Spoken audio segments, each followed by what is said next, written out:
Hello বন্ধুরা, good morning. আবারও আমার আরেকটি নতুন ভিডিওয় তোমাদের সকলকে স্বাগত। তো আশা করছি ভিডিওটা খুব সুন্দর হতে চলেছে। না দেখলে আমার কাটানো সুন্দর মুহূর্তগুলো তোমরা সবাই মিস করবে।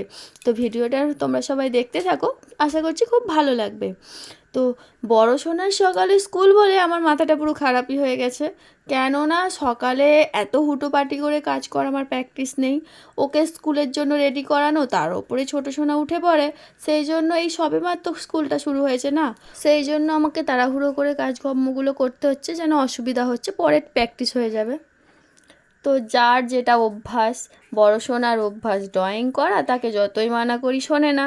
আর বড় সোনার বাবার অভ্যাস মাছ ধরা, সেই জন্য ও আজকে সকালবেলা গিয়ে বাগান থেকে মাছ ধরে নিয়ে চলে এসেছে। হাতে শিং মাছে কাঁটা মেরেছিল, কদিন বন্ধ রেখেছিল, তারপরে আবার ওর শুরু হয়ে গেছে মাছ ধরা। ও মানে বড় সোনাকে বললে কথা শোনে না, যে যেখানে সেখানে ড্রয়িং করবি না। আর ওর বড় সোনার বাবা ওকে যতই মানা করি যে মাছ ফাছ ধরতে যেও না, কাঁটা ফাটা মেরে দেয়, শরীর খারাপ করে, বেকার বেকার দরকার নেই, কিন্তু সেও কথা শোনে না। তো সকালবেলা ঘুম থেকে উঠেই বাগানে চলে গেছিলো, গিয়ে মাছগুলো ধরে এনেছিলো, সেগুলোই এখন বসে আমি বাছছি। আর এই মাছগুলো বাছতে বাছতেই আমার অনেক টাইম লেগে যাবে, কেন ছোটো ছোটো মাছ বাছতে দেরি হয়। তারপরে হুটোপাটি করে সব রান্নার জোগাড় করলাম, করে নিয়ে উনুনটা জেলে দিয়েছি। আমি আগেই মাছগুলো ভেজে নিয়েছি, সেই মাছের তেলেতেই আমি একটু পাঁচফোড়ন দিয়ে দিলাম। এবার আলু দিয়ে দিচ্ছি। আমি আজকে ঝোল বানাবো, আজকে লাউ ঝোল বানাবো মাছগুলো দিয়ে, যেহেতু ওগুলো জাউলা মাছ, টাটকা মাছ, আর ওই সব মাছে ভিটামিন বেশি থাকে, সেই জন্য একটু ঝোলই বানাবো, ঝাল টাল বানাবো না। সেই জন্য বাড়িতে একটু লাউ ছিল, লাউ কুটে লাউ দিয়ে আলু দিয়ে মাছ, জ্যান্ত মাছ দিয়ে ঝোল হবে। তো আলুটা আমার প্রায় ভাজা হয়েই এসেছে বন্ধুরা, আর লাউটা দিয়ে দেবো। লাউ আলু একসঙ্গে তুলে দিলে কি হয়, লাউয়ের জল বেরিয়ে যায়, কিন্তু আলু ভাজা হয়ে ওঠে না। ওই জন্য আগে আলুটা ভেজে নিলাম, তারপরে দিয়ে দিচ্ছি লাউটা। প্রথম প্রথম তো এত কিছু বুঝতাম না, ঘোড়ার ডিম সব একসঙ্গে চাপিয়ে দিতাম। তো এখন বুঝতে শিখে গেছি। তো লাউ আলুটা আমার ভাজা হয়ে গেছে, সেই জন্য মশলাটা দিয়ে দিচ্ছি। একা হাতে আমি সব কাজ শিখেছি আস্তে আস্তে, কেউ আমাকে শিখিয়ে দেওয়ার মতন মানে বলবার মতন সেরকম নেই বলতেই। বিয়ের পরেই আমাকে আলাদা করে দিয়েছিল, তো তারপরে নিজে যেমনই পারি সেরকম রান্না করেই খেতাম। তো আস্তে আস্তে সবটাই শিখে গেছি, বুঝতে শিখেছি যে এটা এরপরে দিতে হয়, এটা তারপরে দিতে হয়। এখন অসুবিধা হয়নি। তো মশলা ভাজা হয়ে গেছে, সেই জন্য আমি একটু আলু হলুদ গুঁড়ো দিয়ে দিলাম। আজকে বিনা ঝালেই বানাবো ঝোলটা, যেহেতু ছোটো সোনা বড়ো সোনা দুজনেই খাবে। তো বিনা ঝাল, এমনিতেও ঝাল আমাদের কমই দেওয়া হয়, আর আজকে ঝোল বলে পুরো বিনা ঝালেই বানাবো। তো মশলাটা বন্ধুরা তুমি দেখতে পাচ্ছ প্রায় ভাজা হয়ে গেছে, প্রায় কেন ভালোভাবেই ভাজা হয়ে গেছে, সেই জন্য জল দিয়ে দিচ্ছি।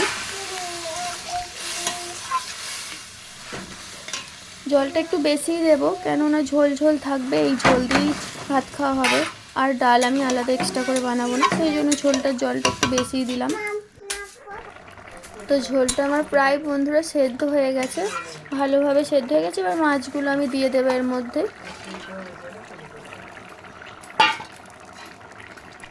তো মাছগুলো দিয়ে ভালোভাবে ফুটিয়ে নেব, তবে মানে ঝোলটার টেস্ট হবে। না হলে যদি সাথে সাথে দিয়ে সাথে সাথেই নামিয়ে নিই, তাহলে আর ঝোলটা ভালো লাগবে না। সেই জন্য মাছের ঝোলটা একটু ভালোভাবে ফুটিয়ে নিচ্ছি, নিয়ে নামিয়ে নেব।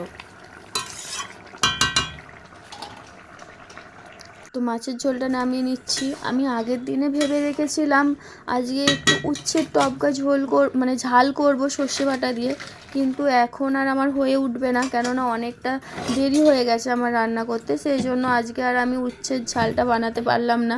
কিন্তু আজকে মনে হয়েছিল যে সর্ষে বাটা দিয়ে একটু উচ্ছে করবো, কিন্তু সেটা আর হলো না, কেননা অনেকটা তো দেরি হয়ে গেছে, সেই জন্য আর করতে পারলাম না। তো ভাতটা বসিয়ে দিলাম, ভাতটা বসিয়ে দিয়ে আর এই উচ্ছেগুলো আমি আজকে ভাতেই দিয়ে দেবো, কেননা আজকে আর সময় হলো না ঝাল করার। সেই জন্য এই 3 পিস উচ্ছে আমি মানে ভাতের মধ্যেই সেদ্ধ করতে দিয়ে দেবো। এগুলো হচ্ছে আসলে বাগানের একদম টাটকা ফ্রেশ উচ্ছে, সেই জন্যই ইচ্ছা হয়েছিল যে একটু কাঁচা সর্ষে বাটা দিয়ে টবকা ঝাল করব, সেটা আর হলো না। তো স্নান করতে যাওয়ার আগে ভাবলাম সব জামা কাপড়গুলো তুলে রেখে যাই, সেই জন্য সব আজকে তো রোদ্দুরটা ভীষণ পরিমাণে উঠেছে, আর সব জামা কাপড় আমার তাড়াতাড়ি শুকনো হয়ে গেছে। আর মানে উড়ে উড়ে হালকা হালকা হাওয়া দিচ্ছিলো, উড়ে উড়ে পড়ে যাচ্ছিলো। সেই জন্য একবারে এসে মেঝের মধ্যেই সব দিয়ে গেছিলাম, কেননা পুকুরের মধ্যে পড়ে গেলে আমাকে আবার নামতে হবে জামা কাপড় তোলার জন্য, পুকুরে নামতে হবে। সেই জন্য সব জামা কাপড়গুলো আজকে হালকা শুকনো হয়ে যেতেই আমি একবারে এসে আর মেঝেতে দিয়ে গিয়েছিলাম। তো সব জামা কাপড়গুলো আমার তোলা হয়ে গেছে বন্ধুরা। এখন একটু মাথার মধ্যে তেল মেখে নিচ্ছি। আর চিরুনিগুলো আমার ভীষণ পরিমাণে নোংরা পড়ে গেছে, সেই জন্য চিরুনি তিনটেও বার করে নিয়েছি। আজকে স্নান করতে যাওয়ার সময় ওই চিরুনিগুলো ঘাট থেকে পরিষ্কার করে নিয়ে আসবো ব্রাশ দিয়ে। আর বাসনগুলো মেজে আনবো, টিফিনের অনেক বাসন পড়েছে, রান্নার বাসন পড়েছে, সেই সব বাসনগুলো আর চিরুনিগুলো একসঙ্গে পরিষ্কার করে আনবো। তারপরে বিকেলবেলা ঘুম থেকে উঠে এই সাঁড়াগুলো পড়েছিল, সাঁড়াগুলো কুচানো হয়নি, এখন কাঁচা আছে তবু তাড়াতাড়ি কোচানো যাবে। শুকনো হয়ে গেলে অনেকটা টাইম মানে শক্ত হয়ে যায়, দেরি হয়। তো প্রথমে আমি ছোট ছোট করে কুচো করে নিচ্ছি, কুচো করে নিয়ে তারপরে এগুলোকে আবার কুচিয়ে নেব, ছোট ছোট করে সরু সরু করে ফাল করে নেব। আর আমার তো মানে উঠোন বলে কিছু নেই, পুরোটাই রাস্তা, তোমরা দেখতে পাচ্ছ দৌড় থেকে নামলেই রাস্তা। সেই জন্য আমাকে সব কাজ রাস্তার মধ্যেই করতে হয়। যেরকম মাছ ফাছ নিয়ে এলে বাজলে মানে যখন ঘর দৌড় মোছা হয় না তার আগে হলে আমি দৌড়ে বসে কুটি, কিন্তু ঘর দৌড় মোছা হয়ে গেলে আর দৌড়ে কুটি না। সেরকম আমাকে এই জ্বালানি কাঠগুলো আমাকে রাস্তার মধ্যেই কোচাতে হচ্ছে। তো সন্ধ্যা হয়ে গেছে বন্ধুরা, সন্ধে দিয়ে মানে বড়শোনা আজকে সন্ধে দিল, আমি সন্ধে দিলাম না, আমার আজকে একটু অসুবিধা আছে সেই জন্য সন্ধেটা দিলাম না। আর তারপরে খাবারটা বানিয়ে নিয়েছি ছোটো সোনার জন্য, এটা একটু ঠান্ডা করতে দেবো, কেননা ভীষণ পরিমাণে গরম, সবে বানালাম। তো খাবারটা ছোটো সোনা ঠান্ডা হচ্ছে, সেই ফাঁকে আমি এই জামা কাপড়গুলো সব গুছিয়ে নিচ্ছি। তো আজকে একটু তাড়াতাড়ি করেই সব কাজ করে নিচ্ছি, কেননা আজকে একটু যাব মন্দিরে, সেই জন্য ওদিকে দুধটা ঠান্ডা হচ্ছে আর আমি এদিকে জামা কাপড়গুলো গুছিয়ে নিচ্ছি। সব কাজ গুছিয়ে রেখেই আসলে আমি মন্দিরে যেতে চাইছিলাম না, কেননা আমার একটু অসুবিধার মধ্যেই রয়েছি, সেই জন্য আমি মন্দিরে যেতে চাইছিলাম না। আগের দিনে ছোটো সোনাকে মন্দিরে নিয়ে গেছিলাম, কিন্তু বড় সোনা যেতে পারেনি, বড় সোনার পরীক্ষা ছিল, ও পড়তে গেছিলো বলে ও যেতে পারেনি। কিন্তু ছোটো সোনাকে নিয়ে গেছিলাম, ওই জন্য বড় সোনা আজকে বায়না করছে। বড় সোনা জানে যে আজকে মন্দিরে পুজো হচ্ছে, পাড়ার সবাই যাচ্ছে, সেই জন্য বড় সোনা ভীষণ পরিমাণে বায়না করছে, ওই জন্য ওকে নিয়েই যাব। আর ছোটো সোনাকে সেই জন্যই তাড়াতাড়ি করে খাবারটা খাইয়ে নিচ্ছি। সোনাকে খাইয়ে নিয়ে তারপরে আমরা রেডি হব, রেডি হয়ে যাব। বড় সোনা আসলে বায়না করছে, ওর তো পরীক্ষাটাও শেষ হয়ে গেছে আর ওকে সেদিনকে নিয়ে যাওয়াও হয়নি। তারপরে আমরা বন্ধুরা রেডি হয়ে মন্দিরের দিকে এসে গেছি। তো ছোটো সোনা ওখানটা বসলো, প্রথমে এই দুটো গেটের সামনে প্রচুর ভিড় ছিল, মন্দিরে যখন পুজোটা হচ্ছিল তখন প্রচুর পরিমাণে ভিড় ছিল, বসতে পারেনি ছোটো সোনা, ওই জন্য এখন গিয়ে বসেছে। এখানে মহাদেবেরও পুজো হয়েছে, ছোটো সোনা বড় সোনা দেখছে দাঁড়িয়ে দাঁড়িয়ে।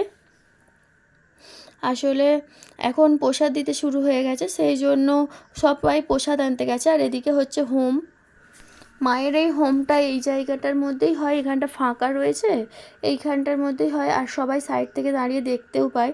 আর মন্দিরের মধ্যে সবাই যখন পুজো হয় তখন মানে বসে থাকে। আর এদিকে এই বাজনাটা মানে এখনও বাজায়নি, একটু পরে চালিয়ে দেবে। আর সবাই প্রসাদ নিচ্ছে এইটা, আর এদিকে এখন 101টা প্রদীপ যে হয় সবাই সেই প্রদীপটাই জ্বেলে দিচ্ছে। প্রদীপটা জ্বালার পর খুব সুন্দর দেখতে লাগছে বন্ধুরা, এই দেখো।